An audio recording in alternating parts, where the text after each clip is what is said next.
आज का हमारा टॉपिक है कोऑपरेटिव सोसाइटी या कोऑपरेटिव ऑर्गेनाइजेशन।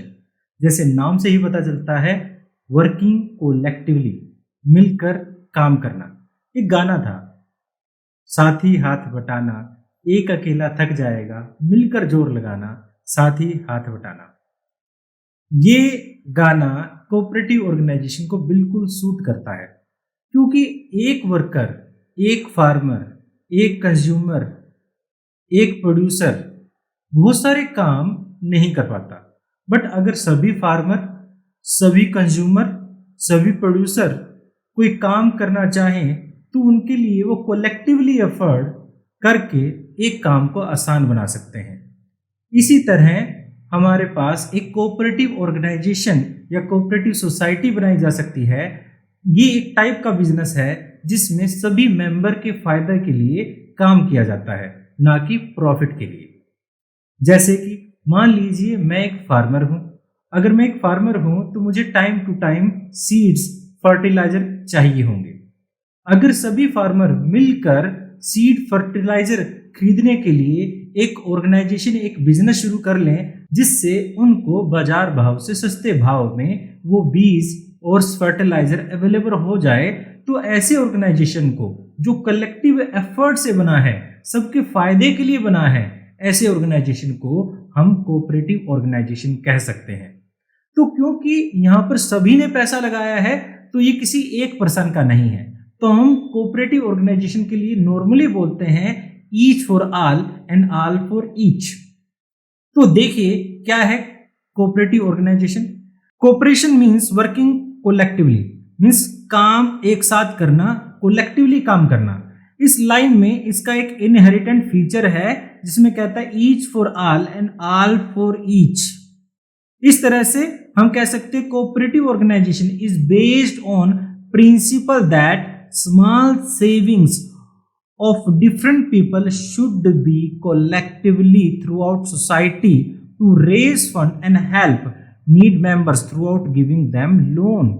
इस तरह से हम छोटी छोटी सेविंग को एक साथ इकट्ठा करके हम बड़े फायदे के लिए इसे इस्तेमाल कर सकते हैं। आपने किटी पार्टी सुना होगा। नॉर्मली क्या होता है, किटी पार्टीज में 10 लोग मिलकर एक पार्टी ऑर्गेनाइज करते हैं जिस पर क्या रहता है, सभी पर्सन 10-10 हजार रुपये इकट्ठे करेंगे और उन सभी 10,000 इकट्ठा होने के बाद मीन्स 1,00,000 रुपया इकट्ठा हो जाएगा, उसे किसी एक पर्सन को दे दिया जाएगा। नेक्स्ट मंथ किसी दूसरे पर्सन को, फिर नेक्स्ट मंथ किसी तीसरे पर्सन को। इस तरह से 10 महीने स्कीम चलेगी और इस 10 महीने में हर पर्सन को 1-1 लाख रुपये हर महीने मिलता रहेगा। अगर वो इंडिविजुअली 10,000 यूज करें तो उसका ज्यादा बेनिफिट नहीं उठा पाएंगे, बट कोलेक्टिव एफर्ट की वजह से अब 1,00,000 से वो ज्यादा फायदा उठा सकते हैं। इस तरह से कोलेक्टिव एफर्ट करके आप ज्यादा फायदा उठा सकते हो। आप एक कहानी भी सुनी होगी, लकड़ी तोड़ने वाली। यहां पर अगर एक लकड़ी टूट सकती है, 10 लकड़ियां इकट्ठी कर दी जाए तो उनको तोड़ना मुश्किल हो जाएगा, क्योंकि एकता में ताकत होती है। ये बात हमने बचपन से सीखी है।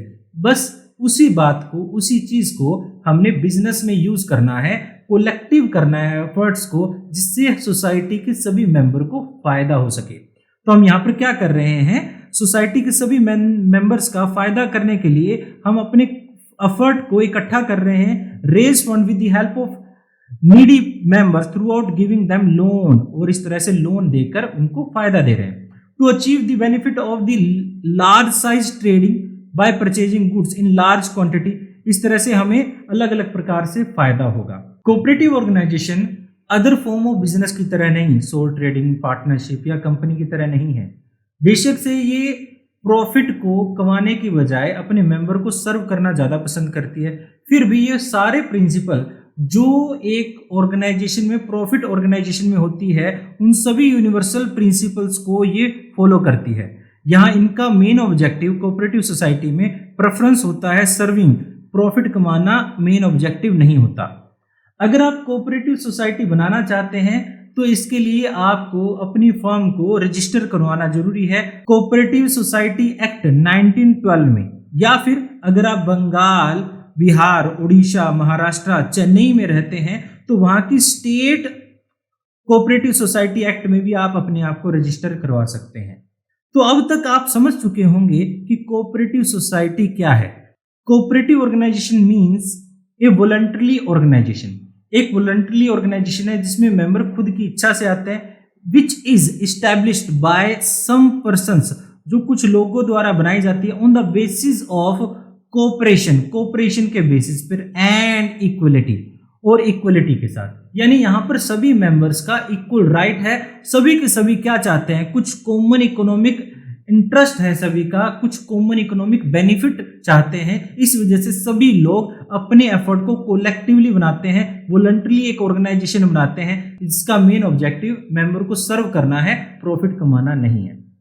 आपने अपने आसपास बहुत सारे कोऑपरेटिव ऑर्गेनाइजेशन देखे भी होंगे, जैसे कि कंज्यूमर कोऑपरेटिव्स। कंज्यूमर कोऑपरेटिव्स क्या करते हैं, लार्ज क्वांटिटीज में डायरेक्टली होलसेलर से, ट्रेडर से खरीदते हैं और अपने मेंबर्स को चीप रेट में माल को बेच देते हैं, जिससे उनके मेंबर्स को फायदा होता है इकोनॉमिकली। ये इकोनॉमिकली वीकर सेक्शन को उनके ट्रेडर्स, ब्रोकर या एजेंट एक्सप्लॉइट ना कर पाए, इसके लिए कंज्यूमर कोऑपरेटिव सोसाइटीज बनाई जाती हैं। इसके बाद है हमारे पास मार्केटिंग कोऑपरेटिव। मार्केटिंग कोऑपरेटिव का मेन पर्पस होता है प्रॉपर प्राइसिंग, जिससे जो प्रोड्यूसर है या फार्मर है उनको सही दामों में जो भी उनका रॉ मटेरियल है वो ले पाए। जैसे प्रोड्यूसर के लिए रॉ मटेरियल अलग अलग टाइप के होते हैं, बट फार्मर के लिए सीड, फर्टिलाइजर, ये भी एक तरह से रॉ मटेरियल ही है। इसके अलावा क्रेडिट कोऑपरेटिव, क्रेडिट कोऑपरेटिव हमें हेल्प करते हैं शॉर्ट टर्म लोन लेने में। मान लीजिए आप एक छोटे व्यापारी हो, आपको टाइम टू टाइम बिजनेस में पैसे की जरूरत पड़ती रहती है, बट ज्यादा लंबे टाइम के लिए जरूरत नहीं पड़ती, छोटे टाइम के लिए जरूरत पड़ती है। तो आप क्या कर सकते हो, cooperative society means credit society, जो क्रेडिट कोऑपरेटिव सोसाइटी है उसे शॉर्ट टर्म लोन ले सकते हो। काफी बार इस तरह की कोऑपरेटिव सोसाइटी लोगों में सेविंग करने की हैबिट जनरेट करने के लिए भी बनाई जाती है। इसके बाद और भी बहुत सारी टाइप की है, जैसे फार्मिंग सोसाइटी। इस प्रकार की कोऑपरेटिव सोसाइटी फार्मर्स को एडवांटेज देने के लिए शुरू की जाती है, जिसमें फार्मर्स जो हैं वो लार्ज स्केल पर अपना रॉ मटेरियल वगैरह परचेज कर पाएं। कोऑपरेटिव सोसाइटी ऐसी स्मॉल फार्मर्स को लार्ज स्केल पर प्रोडक्शन करने के लिए, लार्ज बेनिफिट उठाने के लिए, इकोनॉमीज ऑफ स्केल का बेनिफिट उठाने के लिए बनाई जाती हैं। इस प्रकार की सोसाइटी को हम फार्मिंग सोसाइटी कहते हैं। या फिर हाउसिंग कोऑपरेटिव सोसाइटी, जो अपने मेंबर्स को रेजिडेंशियल हाउस रेंट पर या फिर परचेज करने के लिए इजीली अवेलेबल करवाती है, इजीली टर्म्स पर अवेलेबल करवाती है। इसके अलावा प्रोड्यूसर कोऑपरेटिव सोसाइटी भी हो सकती हैं, जो प्रोड्यूसर लोग यानी फैक्ट्री चलाने वाले लोग शुरू करते हैं, जिनका मेन पर्पस क्या होता है, रॉ मटेरियल या मशीन को सस्ते दामों में इजीली अवेलेबल करवाना। तो इस तरह से हम समझ पाए हैं कि कितनी टाइप की, हम और भी बहुत सारी टाइप की है, अलग अलग मेंबर्स की नीड के अकॉर्डिंग अलग अलग टाइप की कोऑपरेटिव सोसाइटी बनाई जाती है। तो इसकी डेफिनेशन क्या रहेगी, डेफिनेशन के साथ इसका मीनिंग भी बहुत क्लियर हो जाता है।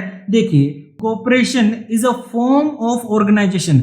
एक बिजनेस के तौर पर हम क्या कर रहे हैं, कोऑपरेशन कर रहे हैं, जिसमें पर्सन वॉलंटरी एसोसिएट होते हैं, इकट्ठे होते हैं, human beings as human being, इंसानियत के नाते इकट्ठे होते हैं, जिससे सभी को फायदा हो। वो एक चीज को प्रमोट कर रहे हैं कि सभी को इक्वल बेनिफिट हो, जिनको इकोनॉमिक बेनिफिट चाहते हैं, इंटरेस्ट ऑन देमसेल्फ, यानी सभी का इकोनॉमिक बेनिफिट है और वो सभी इकट्ठे हो कर क्या चाहते हैं, सभी का फायदा करना चाहते हैं। ऐसे में जो हम कहते हैं उसी को कहते हैं कोऑपरेटिव सोसाइटी। ये इसकी डेफिनेशन थी। आप सेकंड डेफिनेशन करना चाहें तो कर सकते हैं। अब डेफिनेशन मीनिंग जानने के बाद अब हम फीचर कर सकते हैं, जो कि इसके काफी इंपॉर्टेंट है। तो हमारा फर्स्ट फीचर है वॉलंटरी मेंबरशिप। वॉलंटरी मेंबरशिप का मतलब है कोई भी पर्सन, कोई भी इंडिविजुअल को किसी प्रकार से इन्फोर्स नहीं किया जा सकता, कंपेल नहीं किया जा सकता कि वो किसी कोऑपरेटिव सोसाइटी का मेंबर बने। किसी भी पर्सन को उसके रिलीजन के बेस पर, कास्ट के बेस पर मना नहीं किया जा सकता, और किसी भी पर्सन को यानी मेंबर बनने से इक्वल राइट खत्म नहीं हो जाते अगर उसकी कैपिटल कम इन्वेस्ट किया गया है, उसने पैसा कम लगाया है।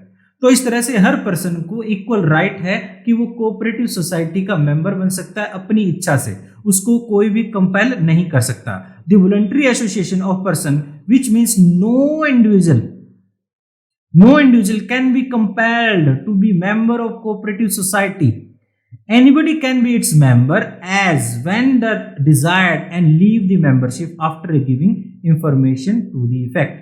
जब भी एक मेंबर चाहता है वो अपनी मेंबरशिप को छोड़ सकता है, इसके बाद उसे जितना भी पैसा उसने मेंबरशिप में लगाया था वो कैपिटल उसे वापस से मिल जाएगी।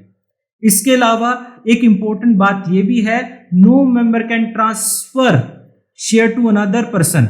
किसी भी पर्सन को आप अपनी मेंबरशिप ट्रांसफर नहीं कर सकते, क्योंकि कोई भी पर्सन किसी भी रिलीजन का हो, किसी भी कास्ट का हो, वो कोऑपरेटिव सोसाइटी मेंबरशिप ले सकता है। उसकी कास्ट के बेस पर या फिर उसके रिलीजन के बेस पर उसे मना नहीं किया जा सकता कोऑपरेटिव सोसाइटी का मेंबर बनने से। तो हम कह सकते हैं यहाँ पर which means anybody everybody has absolute right to be its member, however in certain membership is restricted to a particular group. काफी बार यहाँ पर कुछ ग्रुप्स को बेनिफिट देने के लिए यहाँ पर रिस्ट्रिक्शन दी जाती है, जैसे कि हम फार्मर कोऑपरेटिव सोसाइटी बनाना चाहते हैं, क्योंकि ये फार्मर के बेनिफिट के लिए तो एक पर्सन का फार्मर होना जरूरी है, तो ये रिस्ट्रिक्शन हो सकती है, बट कास्ट और रिलीजन के बेस पर कोई भी रिस्ट्रिक्शन नहीं होगी। इसके बाद हमारा है लीगल स्टेटस। यहां पर कोऑपरेटिव ऑर्गेनाइजेशन का एक लीगल स्टेटस होता है। कोऑपरेटिव वर्ड तभी एक ऑर्गेनाइजेशन के नाम के पीछे लगेगा अगर वो कोऑपरेटिव सोसाइटी एक्ट 1912 के अंडर रजिस्टर्ड होगी या फिर किसी भी स्टेट कोऑपरेटिव सोसाइटी एक्ट के अंडर रजिस्टर्ड होगी। After registration cooperative society become a separate entity, वो एक सेपरेट एंटिटी बन जाती है। उसके मेंबर्स का और फर्म का जो स्टेटस है वो अलग अलग हो जाता है। फर्म अपने नाम से एसेट्स खरीद सकती है, कोई कॉन्ट्रैक्ट बना सकती है और किसी पर्सन पर केस भी कर सकती है। इस तरह से मेंबर से कोऑपरेटिव सोसाइटी अलग रहती है। इसके अलावा हमारे पास फीचर है लिमिटेड लायबिलिटी। एक मेंबर की लायबिलिटी उसके द्वारा दी गई गारंटी तक ही रहेगी। मींस अगर कोऑपरेटिव सोसाइटी को लॉस होते हैं तो यहां पर मेंबर से ज्यादा पैसा नहीं लिया जाएगा, जितनी उसने गारंटी दी हुई है सिर्फ उतना ही पैसा लिया जाएगा जितने शेयर के लिए उसने गारंटी दे रखी है। इसके बाद एक यहां पर हमारे पास फीचर है जो कि एक इंपॉर्टेंट फीचर है, कंट्रोल। क्योंकि ऑर्गेनाइजेशन कैसी है, सबकी है, सभी ने बराबर उसमें शेयर कर रखा है, सभी ने उसमें पैसा लगा रखा है, कैपिटल लगा रखा है। एक बात याद रखिएगा, जो सबका होता है वो किसी का नहीं होता। तो यहाँ कंट्रोल कौन करेगा, मैनेज कौन करेगा, ये एक बड़ी प्रॉब्लम आ जाती है। इसके लिए हम क्या करते हैं, डेमोक्रेटिक वे अपनाते हैं, जिसके तहत हर किसी को एक वोटिंग राइट दिया जाएगा। वोटिंग राइट जो दिया जाएगा वो हर किसी को बराबर दिया जाएगा इन respective of their share. Means किसी ने ज्यादा पैसा लगाया है या कम पैसा लगाया है, इस बात से कोई फर्क नहीं पड़ता कि उसका वोटिंग राइट क्या रहना चाहिए। तो देखिए, controlling job is preferred by the membership themselves in their democratic way. A managing committee is formed for this purpose, which is elected on the basis of voting in the general meeting. एक general meeting में voting करवाई जाती है और हर किसी को एक vote करने का अधिकार है। Whatsoever may be member, member की चाहे उसने बिजनेस में कैसा भी शेयर क्यों ना हो, जिसको जितने ज्यादा वोट मिल जाएंगे वो ही मैनेज और कंट्रोल करेगा कोऑपरेटिव सोसाइटी को। इसके बाद हमारे पास फिफ्थ फीचर है सर्विस मोटिव। कोऑपरेटिव सोसाइटी का मेन ऑब्जेक्टिव सर्विस रहता है, प्रॉफिट कमाना नहीं रहता। इसका मतलब ये बिल्कुल नहीं है कि हम कॉस्ट प्राइस पे या उससे सस्ते भाव में माल को बेचेंगे। हम प्रॉफिट जरूर कमाएंगे, प्रॉफिट को कैसे डिस्ट्रीब्यूट किया जाता है आगे बढ़ेंगे। तो यहाँ पर main purpose provide maximum possibility of help. हम अपने मेंबर्स की मैक्सिमम हेल्प करना चाहते हैं, इसके लिए हम क्या करते हैं, कोऑपरेटिव सोसाइटी बनाते हैं। यहां पर इसका मतलब ये बिल्कुल नहीं है कि हम कॉस्ट प्राइस पे या उससे कम में अपने प्रोडक्ट को बेचेंगे। हम यहां मेंबर्स को प्रॉफिट भी देना चाहते हैं। मेन पर्पस हमारा मेंबर को प्रॉफिट देना भी है। इसके अलावा इसके बारे में हम बात पहले भी कर चुके हैं, voting rights, equal voting right है। यहां पर एक नारा है, वन पर्सन वन वोट। तो ये बात हमेशा याद रखिएगा, ये शॉर्ट मार्क्स में कभी बार पूछा भी जाता है एमसीक्यू के अंदर, वन पर्सन वन वोट क्या है। तो यहां पर हर किसी को, हर मेंबर को in respective of their share in the cooperative society, हर किसी को बराबर राइट दिया जाता है वोट करने का। आगे हमारे पास है डिस्पोजल ऑफ सरप्लस, यानी जो प्रॉफिट होगा उसे हम कैसे डिस्पोज ऑफ करेंगे, कैसे बांटेंगे, उसका कैसे यूज करेंगे। सबसे पहले जो 1/4 यानी 25% जो प्रॉफिट रहेगा उसके लिए हम एक जर्नल रिजर्व में ट्रांसफर कर देंगे। मींस प्रॉफिट का एक पार्ट अलग से रख देंगे रिजर्व के तौर पर। कितना, जितना भी प्रॉफिट है उसका 1/4 मींस 25%। उसके बाद हमारे पास मैक्सिमम 10% जो है हम हमारे मेंबर्स को डिविडेंड के रूप में देंगे। मैक्सिमम 10%, नॉट एक्सीडिंग 10%, यानी मैक्सिमम 10% प्रॉफिट का 10% के करीब या उससे भी कम हम क्या करेंगे, अपने मेंबर्स को प्रॉफिट के रूप में दे देंगे। इसके बाद some part of the surplus can be utilise for the development of the area. जहां पर एक सोसाइटी वर्क करती है उस एरिया के डेवलपमेंट के लिए यूटिलाइज किया जाएगा, बट ये पार्ट भी 10% से ज्यादा नहीं होना चाहिए टोटल सरप्लस के। इसके बाद जो भी पार्ट बच जाता है, रिमेनिंग सरप्लस को हम अपने मेंबर्स को बोनस के रूप में देंगे। याद रखिएगा, यहां पर प्रॉफिट के रूप में नहीं दे रहे हैं, हम शेयर के रूप में भी नहीं दे रहे हैं, हम बोनस के रूप में दे रहे हैं। तो यहां पर देखिए, ये इसका भी याद रखिएगा, ऐसा नहीं है कि सभी को हम बराबर दे रहे हैं। इसको एक एग्जांपल से समझ सकते हो। मान लीजिए bonus should be divided on the basis of purchasing made by the members. मान लीजिए एक मेंबर ज्यादा मटेरियल परचेज करता है, एक मेंबर कम मटेरियल परचेज करता है। जो बोनस दिया जाएगा, ज्यादा परचेज करने वाले को हम ज्यादा बोनस देंगे और कम परचेज करने वाले को हम कम बोनस देंगे। इस तरह से जो बोनस होगा is determined not on the basis of share but on the basis of contribution made by the members. कितना वो कंट्रीब्यूशन कर रहे हैं उस बेस पर हम शेयर देंगे, बोनस देंगे, ना कि उसने कितना बिजनेस में पार्टिसिपेट किया है, कितना पैसा लगाया है उस बेस पर। इसके बाद हमारे पास फीचर है कैश ट्रेडिंग।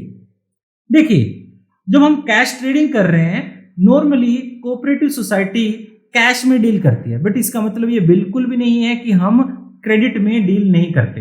अगर आप चाहते हैं क्रेडिट में डील करना तो आप क्रेडिट में डील कर सकते हैं, बट क्योंकि कैश में डील करना थोड़ा सिक्योर रहता है, सेफ रहता है, इसमें बैड डेट होने के चांसेस नहीं रहते, इसलिए हम क्या करते हैं, नॉर्मली क्रेडिट में डील नहीं करते, कैश में डील किया करते हैं। बट कोई लीगल रिस्ट्रिक्शन नहीं है अगर आप कोई क्रेडिट में डील करना चाहते हैं तो। अब बात ये आती है 9th फीचर में कि पैसा कैसे आएगा, कहां से पैसा आएगा। बिजनेस को शुरू करने के लिए इनिशियल मनी जो चाहिए वो हम कहां से लेंगे। इनिशियल मनी के लिए या फिर टाइम टू टाइम और फंड की रिक्वायरमेंट है तो वो कहां से लेंगे। इसके लिए हमारे पास मेन बेसिक 3 रिसोर्स। पहला कैपिटल, मेंबर्स पैसा लगाएंगे। दूसरा हमारे पास लोन, हम गवर्नमेंट से लोन लेंगे या बैंक से भी लोन ले सकते हैं। और तीसरा, गवर्नमेंट टाइम टू टाइम हमें ग्रांट्स भी देती है जिससे हमारे पास फाइनेंशियल नीड कोऑपरेटिव सोसाइटी की पूरी की जा सके। लास्ट में हम पढ़ते हैं गवर्नमेंट कंट्रोल। अब देखिए, क्योंकि ये कोऑपरेटिव सोसाइटी सबकी है और मैं बता चुका हूं जो सबका होता है वो किसी का नहीं होता, इसलिए यहां पर डायरेक्ट इंटरफेयर गवर्नमेंट का हो जाता है कंट्रोलिंग करने के लिए। टाइम टू टाइम गवर्नमेंट आपसे अकाउंट को चेक करने के लिए आपके अकाउंट को डिमांड कर सकती है। तो हम कह सकते हैं throughout this society are voluntarily associated yet the government exercise its control from time to time by checking their accounts. अपने अकाउंट्स को, आपके अकाउंट्स को वो टाइम टू टाइम चेक कर सकती है। For this purpose cooperative society have send their annual reports, और वो रजिस्ट्रार को एनुअल रिपोर्ट शेयर करेगी। ये था हमारे पास कोऑपरेटिव सोसाइटी का मीनिंग, उसकी डेफिनेशन, उसके फीचर और कुछ टाइप की कोऑपरेटिव सोसाइटी, जिससे आप समझ सकें कोऑपरेटिव सोसाइटी कैसी होती है, क्या होती है। आई होप ये क्लास आपको अच्छी लगी होगी और फिर मिलते हैं किसी और क्लास में। Thanks for watching.